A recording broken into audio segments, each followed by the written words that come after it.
खबरों की दुनिया में औरतों की जगह कहाँ है? कब आती हैं औरतें खबरों में? ज़्यादातर उस वक्त जब वो किसी घिनौने अपराध का शिकार होती हैं, या फिर जब वो कुछ बड़ा अचीव करती हैं, या जब बरसों से औरतों को नज़रअंदाज करता समाज अचानक से जागता है और महिलाओं के हक में काम करने लगता है, या उनको वुमेन्स डे और मदर्स डे और तमाम तरह के डेज की बधाइयाँ देने लगता है। कल यानी 31 अगस्त के दिन भी कुछ ऐसा ही बड़ा हुआ। ट्विटर पर बड़े बड़े ब्लू टिक वालों ने एक लड़की को बधाई दी, क्योंकि उस लड़की ने एक ऐसी फील्ड में इतिहास रचा है जहां औरतों की मौजूदगी ना के बराबर है।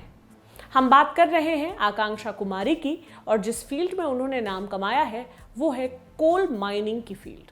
आकांक्षा कोयले की खदान में अंडरग्राउंड काम करने वाली कोल इंडिया की पहली भारतीय महिला माइनिंग इंजीनियर बन गई है।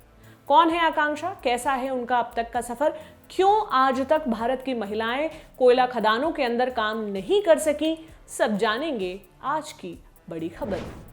नमस्ते, मेरा नाम प्रतीक्षा है और आप देख रहे हैं दी ऑर्डिनरी शो। आकांक्षा कुमारी 25 साल की हैं, झारखंड के हजारीबाग के बरका गांव की रहने वाली है। अब चूंकि हजारीबाग अपनी कोल माइंस के लिए जाना जाता है, तो आकांक्षा ने बचपन से ही कोल माइनिंग की एक्टिविटीज को करीब से देखा था। उन्होंने भी इस फील्ड में करियर बनाने का फैसला किया। नवोदय विद्यालय से स्कूलिंग के बाद उन्होंने धनबाद के Birsa institute of technology Sindri से माइनिंग इंजीनियरिंग में ग्रेजुएशन किया। राजस्थान में हिंदुस्तान जिंक लिमिटेड की माइंस में 3 साल काम किया और फिर सीसीएल से जुड़ी, और यहाँ से आकांक्षा की जिंदगी ने नया मोड़ ले लिया। सीसीएल माने सेंट्रल कोलफील्ड्स लिमिटेड। ये कोल इंडिया लिमिटेड यानी सीआईएल की कई सहायक कंपनियों में से एक है, यानी कोल इंडिया के तहत काम करती है, और कोल इंडिया भारत सरकार के कोयला मंत्रालय के तहत काम करता है। देश की कोयला खदानों का लेखा जोखा और रखरखाव का जिम्मा कोयला मंत्रालय के हाथ में होता है। मिंट की रिपोर्ट के मुताबिक झारखंड में नॉर्थ करणपुरा एरिया में सीसीएल की चुरी अंडरग्राउंड माइंस हैं। इन माइंस से जुड़ने वाली पहली महिला इंजीनियर आकांक्षा है। सीसीएल ने 31 अगस्त को एक स्टेटमेंट जारी कर कहा, आकांक्षा कुमारी सीसीएल में शामिल होने वाली पहली महिला माइनिंग इंजीनियर हैं। हमारी महिला कर्मचारी अधिकारी से लेकर डॉक्टर तक बन रही हैं, सिक्योरिटी गार्ड से लेकर डंपर जैसी भारी मशीनें चला रही हैं, सारी जिम्मेदारियां बखूबी निभा रही हैं, हर काम में शानदार प्रदर्शन दे रही हैं। हालांकि ये पहली बार हो रहा है कि दुनिया की बड़ी कोल माइनिंग कंपनियों में से एक कंपनी इतने बड़े और प्रगतिशील बदलाव को देखेगी।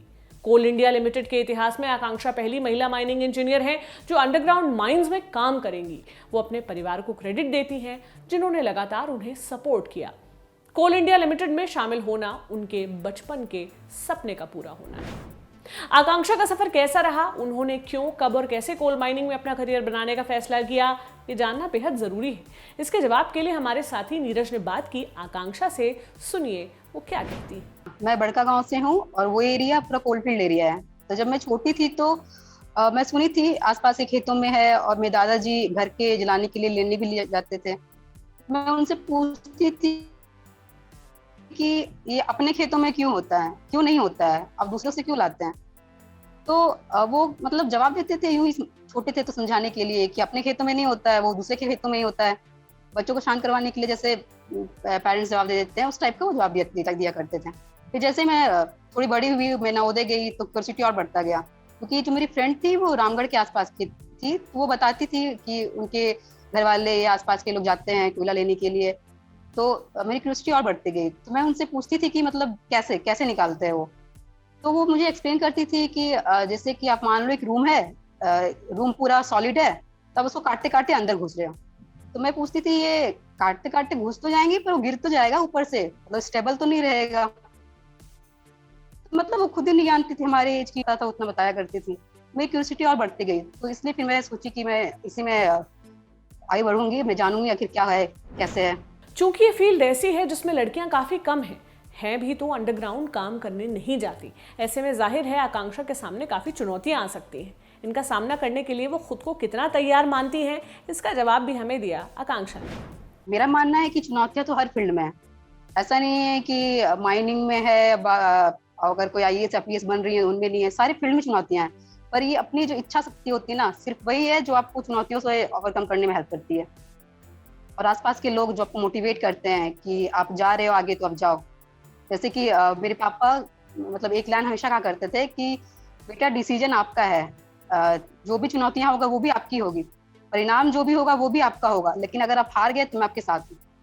तो ये बातें मुझे बहुत वो मोटिवेट करती थी कि मैं कुछ भी डिसीजन ले रही हूँ तो मेरे पेरेंट्स मेरे साथ हैं। कोल माइंस में अंडरग्राउंड में काम करने वाली पहली महिला इंजीनियर होने के नाते आकांक्षा क्या सोचती हैं, सुनिए क्या बताती हैं वो। महिलाएं तो थी, पहले भी काम करती थी, पर आजादी के बाद सिचुएशन बदला, लोग की सोचने का तरीका बदला तो कम हो गया, या फिर ऐसा रूल आया है कि उन्हें परमिशन नहीं मिला, या जो भी कारण रहा होगा, तो इसी कारण से नहीं रही। लेकिन 2019 में ये अमेंडमेंट आया, और इसके लिए मैं thanks to coal ministry and DGMS कि उन्होंने अलाउ किया फीमेल माइनिंग इंजीनियर को कि वो जाके अंडरग्राउंड में काम कर सकती हैं। मेरे साथ तो ऐसा हुआ कि जब मैं गैस टेस्टिंग सर्टिफिकेट का एग्जाम देने गई तो मुझसे इंटरव्यू पहला ये क्वेश्चन पूछा कि आप ये क्यों ले रही हैं, आपको तो अलाउ है नहीं अंडरग्राउंड में, आप तो ओपन कास्ट में काम करेंगी। मैं बोली तैयारी तो पहले से करनी पड़ेगी ना मैच खेलने के लिए, तो बस मैं उसी की तैयारी कर रही हूँ। जब मौका मिलेगा तो मुझे ये अफसोस नहीं रहेगा कि मेरे पास ये सर्टिफिकेट होता तो मैं कर पाती। आकांक्षा ने भारत की उन लड़कियों को भी खास मैसेज दिया है जो अपना करियर माइनिंग की फील्ड में बनाना चाहती है, सुनिए। Everything is with in you, जो है सब आपके अंदर ही है, बस आपको चाहिए कि आप वो पाथ चूज करें जो कभी किसी ने चुना नहीं हो। ये हिम्मत आप में लाना है, खुद से लाना है। और मैं ये कहूंगी कि अभी तो मैंने शुरुआत की है, अभी बनाना बाकी है, अभी मिलके इतिहास लिखना बाकी है।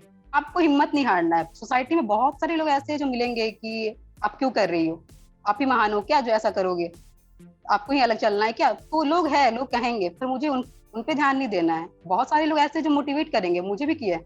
मतलब आपको 10% लोग मिलेंगे जो कि टांगे खींचेंगे, पर 90% लोग ऐसे मिलेंगे जो आपको इंकरेज करेंगे कि नहीं आप जाओ आगे, हम साथ है आपके। हमें उन लोगों पे ध्यान देना है जो आपको मोटिवेट करें, और स्पेशली सोसाइटी और पेरेंट्स को ये रिस्पॉन्सिबिलिटी लेना पड़ेगा कि वो अपने बच्चियों को मोटिवेट करें।